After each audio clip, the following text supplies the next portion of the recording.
Hey, Mr. President, I just wanted to remind you that you have a 4 o'clock meeting with the leader of Iran. Mr. President, what are you doing? Well, last week, the media said that I was to blame for all the violence and all the looting that were happening in democratic cities. And now, they are blaming me for the COVID-19 crisis. So, you're playing with chemicals. Why? Because I want to make a vaccine, Mike, so then the virus can go away and we can focus on the economy or something different, something that is better. Oh, Mr. President, does this have to do with the whole Bob Woodward thing? You know, at that time that everyone was trying to keep the public calm and play the virus down, Joe Biden said it was xenophobic to block China. Nancy Pelosi was in Chinatown. Even Andrew Cuomo said the same thing that you did, that everyone should just stay calm. I know, Mike, I know, but do you really think that the media will report on that? No, they will once again all say that it was my fault, so I am not just going to sit around and do nothing. I'm going to make a vaccine and help the American people. Mr. President, maybe you should leave the chemicals to the professionals. No, Mike, I'm almost done. I just one drop of this and the vaccine will be 100% ready. Wait, Mr. President, don't mix those chemicals. That will cause a reaction. Shh. Yeah. Maybe we should just wait for the professionals.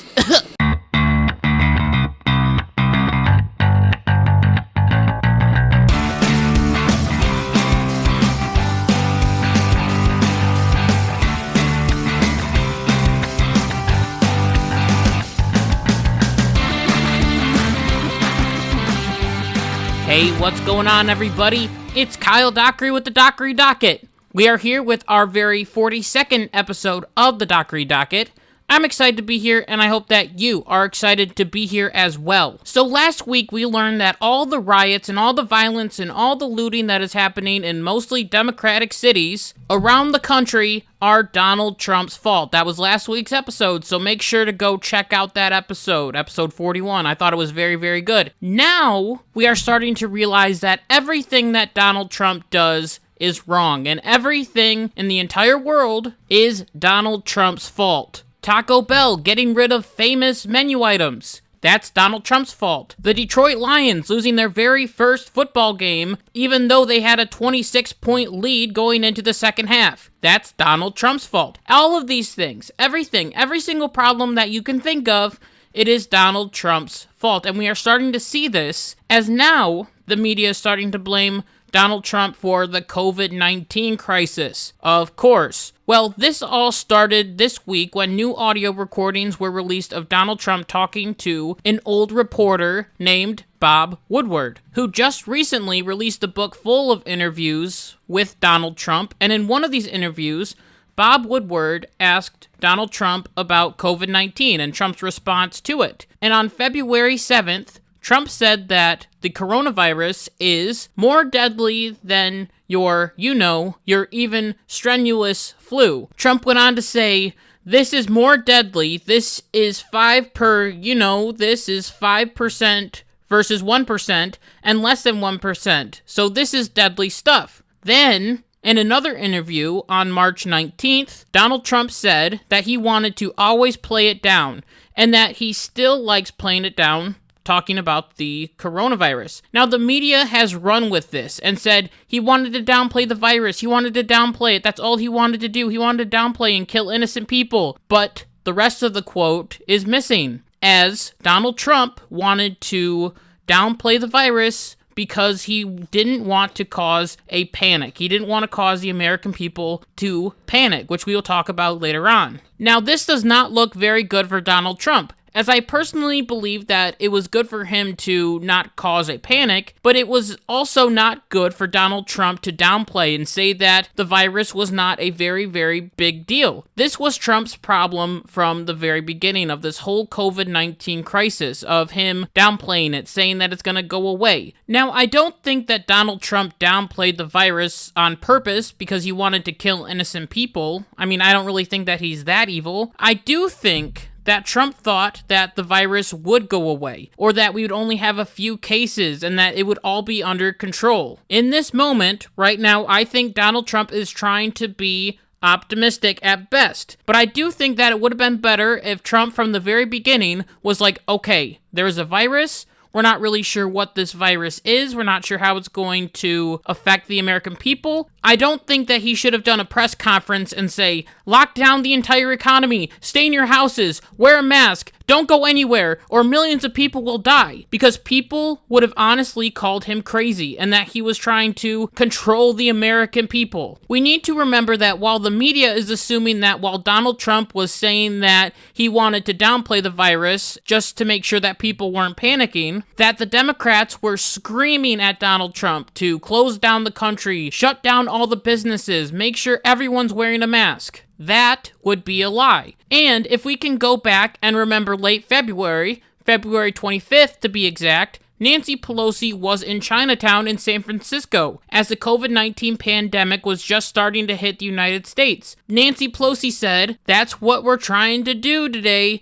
is to say, everything is fine here. Pelosi continued by saying, come, because precautions have been taken. The city is on top of the situation. Now, does this sound like Nancy Pelosi is downplaying the virus? Because to me, it sounds like she is. It doesn't sound like she is condemning Donald Trump for not taking enough action, and she is calling for the entire United States economy to be shut down. Instead, she was outside saying that COVID wasn't a big deal, and everyone should just stay calm, just like Trump did. And the whole reason that Nancy Pelosi was in Chinatown to begin with was to protest Trump's ban of people coming in from China, which he did on January 31st. But we will talk about that later. We also know that Nancy Pelosi really doesn't care all that much about COVID-19, as we recently caught her in San Francisco at a hair salon. A lot of people can't go to the hair salon right now, but Nancy Pelosi can. It seems like she's downplaying the virus even to this day. We also can't forget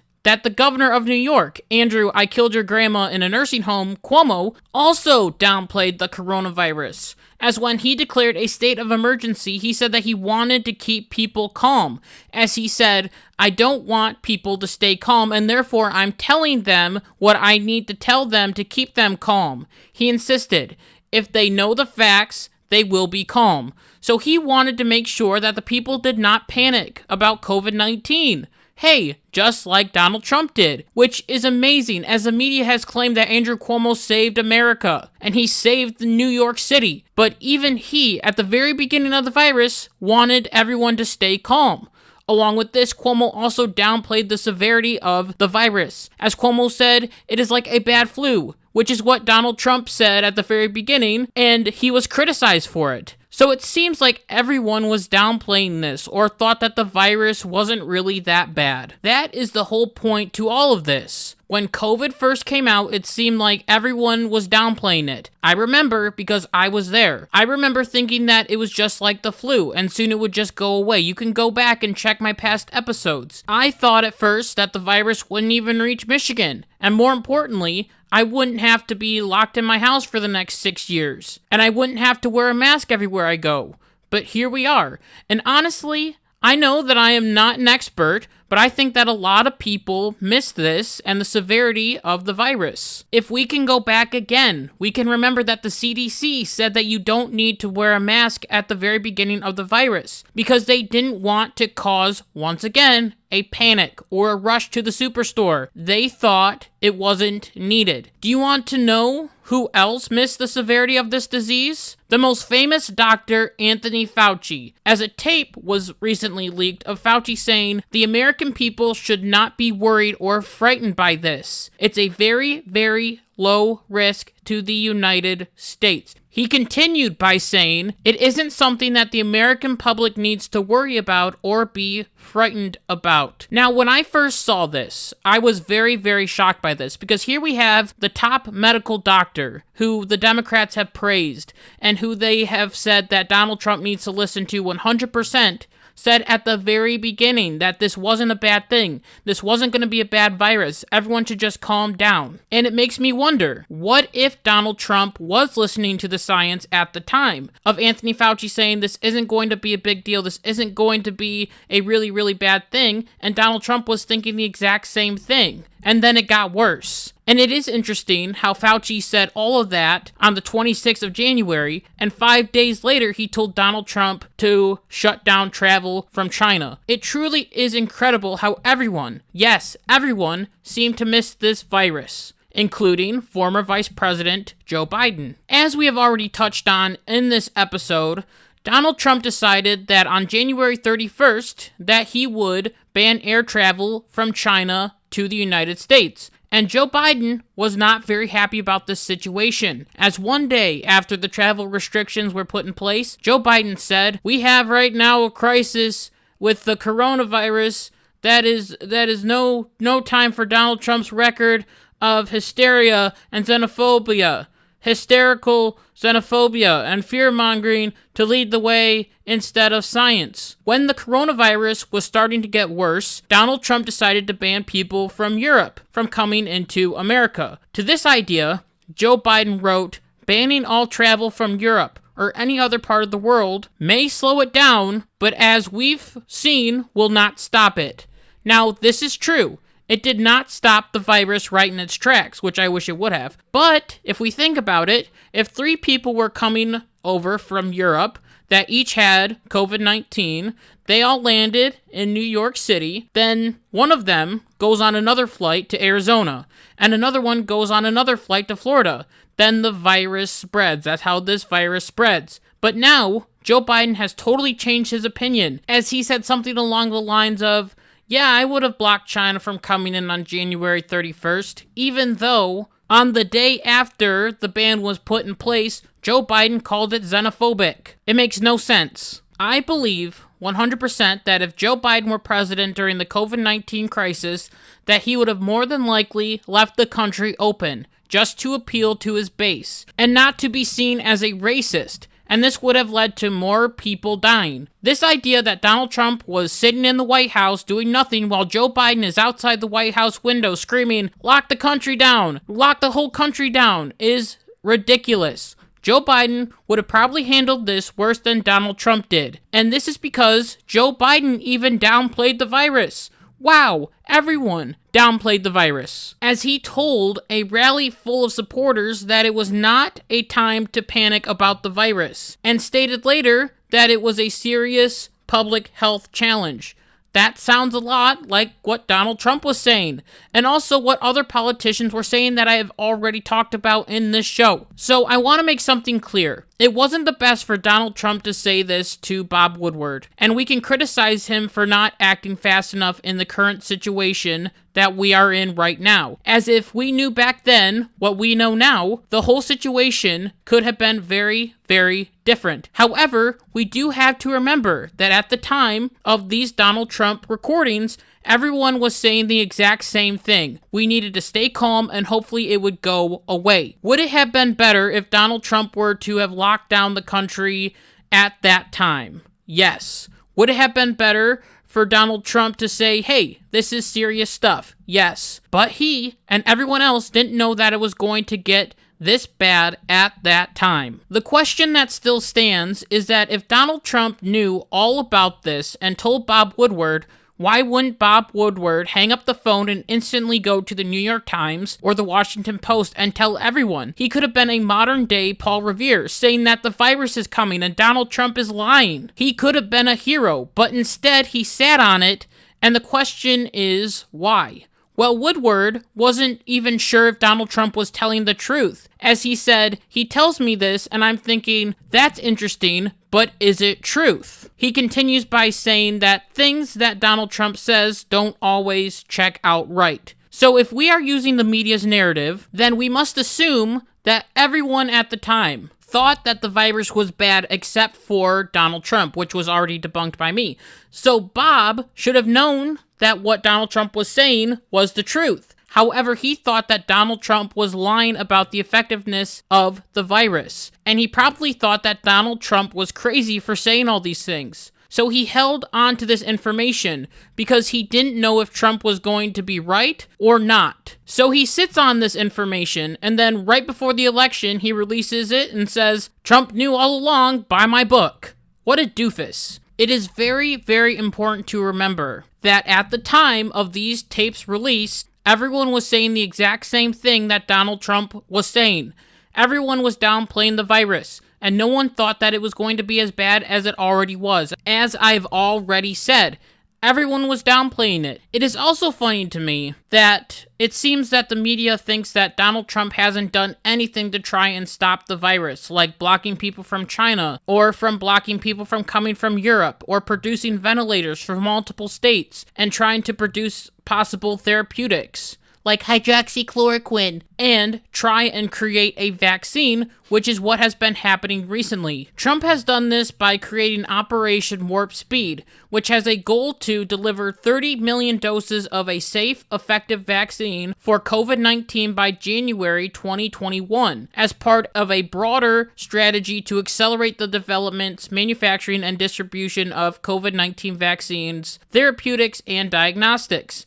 This is a great thing. And when a vaccine actually comes out, people should be very, very excited about it, because that means that we could all go back to normal and we could get out of this situation. Well, I do have some good news for you, everyone. We may be getting a vaccine very soon, as Trump recently came out on Labor Day and said that a vaccine should be ready during the month of October, just weeks before the November 3rd presidential election. Now, this has caused a lot of controversy, as some people are saying that Trump is pushing this vaccine too fast and that he is doing this just to win the election. What if, however, the vaccine is certified effective by the CDC or from the medical professionals? Then we must listen to the science like the Democrats have told us for so long. However, the Democrats are a little bit iffy on listening to the scientists in this situation, as both Joe Biden and Kamala Harris have decided to not take the vaccine if a vaccine is produced. This goes straight into the classic joke that if Trump ever found a cure for cancer,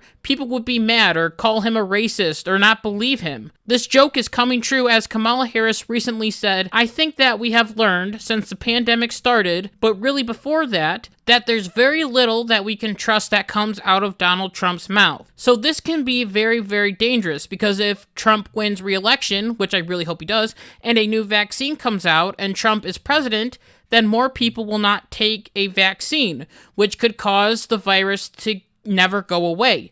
Now, this is not me trying to say that the government should mandate a vaccine, but we need to make sure that the American people at least feel comfortable when a vaccine, if they decide to take it, is available. They need to know that it is safe and effective. I mean, we have been with this virus for 6 months, which has felt like an eternity, and a vaccine could make sure that kids could go to school, and people could go back to work, and the economy could get going again, which are all good things that need to happen. And now, Donald Trump was very, very angry about this, because he would never want to release a vaccine that will cause more people to die. He wants something that will help people, and that's why he really tried to push hard for the hydroxychloroquine, because he thought that that could actually work, and that could actually help people get better. So Donald Trump decided to attack Kamala and Joe Biden for their anti-vaccine rhetoric. As Trump said, Biden and Harris should immediately apologize for the reckless anti-vaccine rhetoric they've deployed during the North Politico press conference on Monday. They're political lies. They'll say anything, and it's so dangerous for our country what they say, Trump went on. But the vaccine will be very safe and very effective, and it will be delivered very soon. So I am actually hoping for a vaccine as well, not just for Donald Trump's political career, but for everyone. And this is a problem with the whole blaming Donald Trump for COVID-19 to begin with. It is saying that Donald Trump didn't care. It's saying that Donald Trump was negligent. It's saying that Donald Trump wanted to kill innocent people. And this is not true. COVID-19 is more than just a political issue. It is a human issue that we all need to strive to get rid of together. So if a vaccine comes out, even under Joe Biden, I will be excited, because I know that more people will be saved. And hopefully we will learn from the coronavirus for when new illnesses come up, which may be a possibility, we can stop it right in its tracks. So with that, I want to thank you so much for listening to this episode of the Dockery Docket, for liking, subscribing, and even sharing my content on social media. It truly means so much to me. But wait, don't click off yet, okay? Stay here, just 1 second. I have a very, very important announcement as this episode will be an end of an era, as the Dockery Docket will now be released on Tuesday at 5. I've thought about it, and I think that it would be best if we release our episodes at 5 o'clock. If you think different, please write down in the comments what you think. So until next week, on Tuesday at 5-ish, like my mom always says, be good, be kind, be loving. Goodbye.